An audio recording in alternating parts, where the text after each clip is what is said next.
Hello gamers, Suro here. Welcome back to the channel. Today I'm going to teach you where to find Omoroth the Sea Titan and how you can defeat him. And we're going to be able to defeat him pretty easily. Now, if you're not super advanced, don't worry. I am going to be using a build that does not require any of the Sunken Sea items. That way, if you're just starting off with this new update from scratch, you have your best bet of actually defeating him. Now, the first thing that you're going to want to do is go over here to this holographic NPC here. And whenever you click on it, you're actually going to see the Omoroth the Sea Titan scanner right here. It's going to cost you 10 ancient gemstones, 10 mechanical parts, and 15 seashells. Obviously, by now, you are pretty familiar with the ancient gemstones and the mechanical parts, so we're not going to go over that. But the seashells, I'm going to show you where you can get those. So seashells can actually be found on the various islands up here in the Sunken Sea biome. So you are going to have to explore a little bit, but there are so many islands that you can just come up here and then grab one off the ground. You need 15 of these, so just take a shovel and dig it up, and that will give you your seashell. So pretty easy and straightforward there. And now that you have all of the components required to craft the scanner, just go back up here to the holographic NPC and then craft the Omoroth the Sea Titan scanner. Once you do that, it'll be in your inventory. You put it in your hotbar, you will right click on it, and it will show you where he is located. Now this boss is going to be about this distance here away from the core, so he's going to be pretty far out in the Sunken Sea biome. When you find him, he will be marked for you, but if you want to have a permanent mark there, you can click down here like on the skull icon and then hit your mouse wheel button and it'll paste this icon here. That's what I do, so I have a skull here. That way I always know that the boss arena is going to be right here. Now that you know where the boss is, there's one more thing that you're going to have to do. You're actually going to have to attract another NPC, and that is this fisherman NPC here, because we are going to have to get a purple bait from him. So to get this NPC here, you need this pile of chum. It's like a bucket of chum, and the only way to get that is by defeating Azios the Sky Titan. This is the bird boss, and you've probably fought him already, so we are going to do it again. Just go ahead and grab your large shiny glimmering object, and we are going to head down to the arena.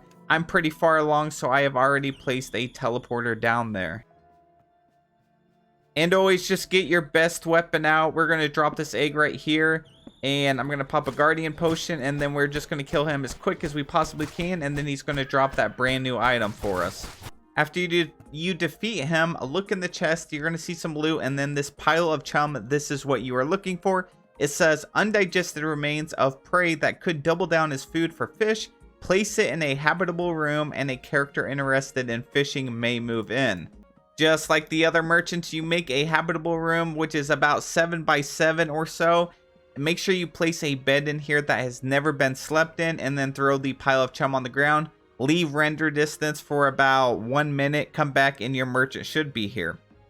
Now, the reason we needed this merchant is because we need to purchase stuff. He has this purple bait. So we are going to need to purchase just one of them, and it only costs 10 ancient coins. After you buy that, we can move on to the next step. We are going to be constructing this expert lure. This is over here at the holographic NPC. This is what you need to use to draw out Omoroth. This is the Sea Titan boss, and he will only come out if you use this expert lure. So you get the purple bait from the new NPC that we just got. Now you see we need a spicy bait, sweet bait, glowing bait, and Octarine Bars. The way to get the new baits, you have to come over here, and we are going to craft a bait workbench. That will be over here in the tin workbench, and it's right down here. It only costs 8 wood and 5 tin bars. This is the bait workbench, a useful workbench to create all kinds of fishing baits with beneficial effects. Now you just go to that new workbench and then craft these. You need the glowing bait, the sweet bait, and the spicy bait. They are very cheap. It is only 1 bomb pepper for 5 spicy bait, 1 heartberry for 5 sweet, and 1 glow tulip for 5 glowing bait.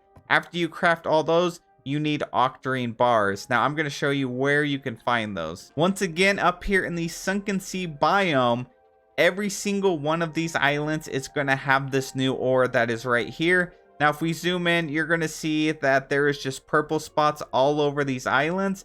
That is the brand new ore. Just take your pickaxe and harvest it, and then throw it inside one of these smelting like kilns, and you will be able to get your bars pretty easily. There's a lot of islands, and there's a lot of loot to get. So we are going to head back to our base now, and I'm going to show you exactly what to do now that we have crafted our expert lure. With the expert lure in hand, now we are ready to take on the boss. We know where the boss is at. We have all the components to summon the boss. Now we need to get down to a build. Like I said, this build is not going to be based on any of the loot that you got in the Sunken Sea biome. So if you get any loot in the Sunken Sea biome, it may be better than what I'm showing you here. This is just going to be a really great build to help you out. Now, the boss does a ton of damage, so I highly recommend you have at least 800 base health. If you can get higher, that would be great. Now, we're going to use the Ivy's Thorn Harness and the Ivy's Pants. This is mainly just to get that extra health because the pants give you 65 max health and the harness gives you 70. It also gives you a ton of critical hit damage, so this is going to help you out. And we're going with a ranged build, so we're also going to throw on the Hunter Hood. This gives you 9% range damage. To go along with the range build, we are going to be using 2 polished gold crystal rings because both of those will give you 19.9% range damage and some increased attack speed. And we're going to go with the mold vein necklace. Now you can swap this stuff out for other things you think might benefit you based on the armor that you have. This is just a blueprint or a foundation for you to kind of build upon. And then as with the weapon, you're going to want to use either the blowpipe or the fireball staff, which I think I have right up here. This one right here, the fireball staff is a really good, but I'm going to be using the blowpipe just to apply some of that poison on there. And the last thing that you're going to want for this build is the blue leather tome. This will give you 21.6% range damage and it goes in your offhand slot. Moving on to your skills. There are various skills that you can use, but anything that buffs your range damage or damage against the boss is really nice. So depending on how much you have maxed out your skill trees, just kind of look around here and see what you can get. Obviously, anything in the range combat's going to be great. I don't recommend any of this stuff that's going to have you slow the boss down. You want stuff like this amplified precision, which is going to give you 40% critical hit damage. And pretty much everything that's over here in the melee combat tree isn't going to help you except for this very bottom one here, which is Strength of the Ancients, which gives you 20% damage against bosses. Now, food, there are several food recipes that you can get. Just get something that'll buff your range damage or give you extra health. Me, I'm not really going to use anything. This epic Azure tulip salad only gives me a small amount of range attack speed and it helps me glow. So this is just something I had in my inventory. As long as you have a ton of these healing potions, you should be okay. And then, of course, try to grab a Keen Potion, which gives you 32.5% range damage for only 30 seconds. So you may have to pop another one in the middle of this fight.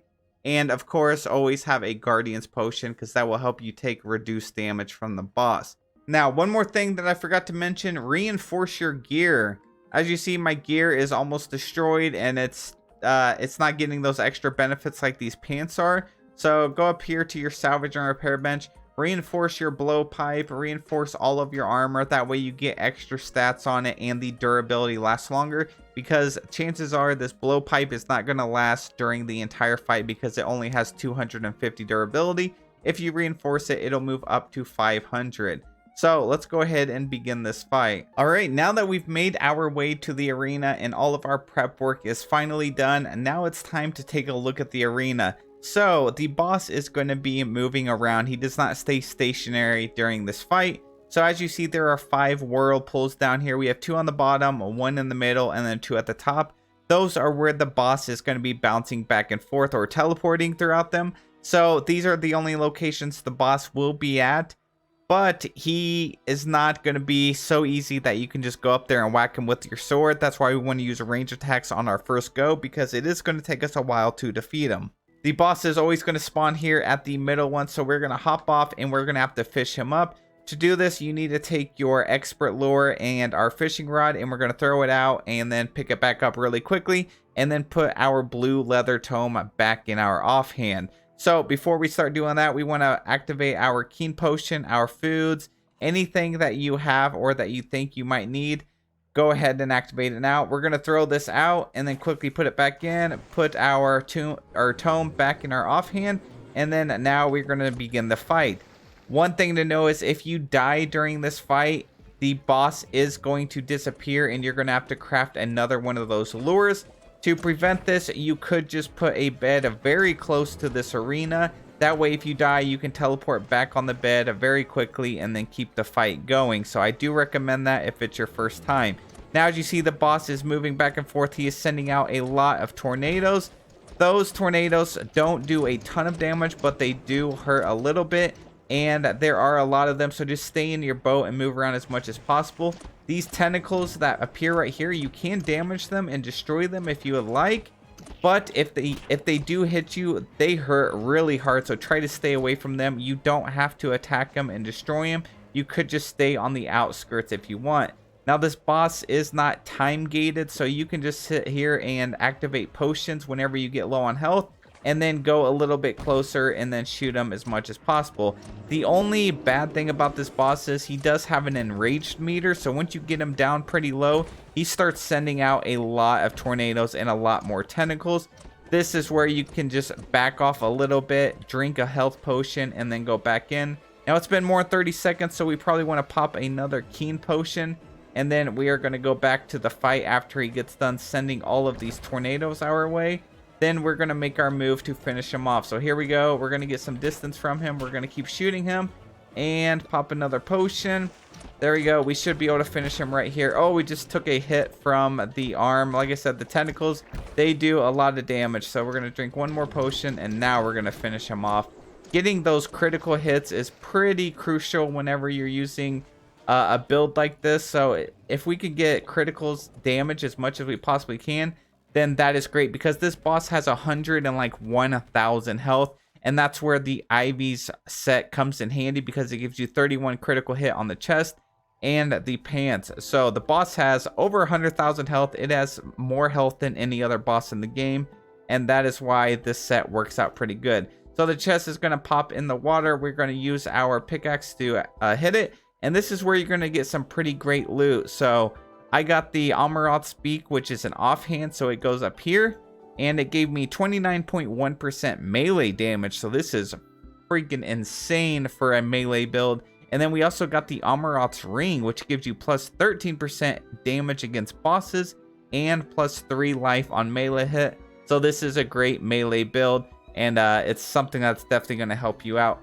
Now, after you defeat the boss, you're going to see another one of these souls here. You just have to wait like 10 minutes, it'll disappear, and then you can farm the boss if you would like to. You can summon him again.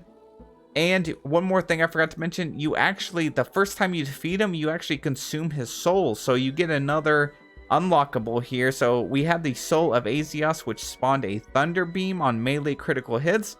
Well, this one gives you a plus 3% chance on range hit to spawn a tornado. And if you had good enough eyes, you would have noticed that I actually got one of those tornadoes to spawn while I was fighting him. So that works out really well with the range build. Anyways, that is it for the video. I hope you guys learned something. I hope you enjoyed. And if you did, please hit that like button, subscribe to the channel. And if you have any questions at all, just let me know in the comment section below, and I will be sure to answer them. Until next time, have a great day and stay safe out there.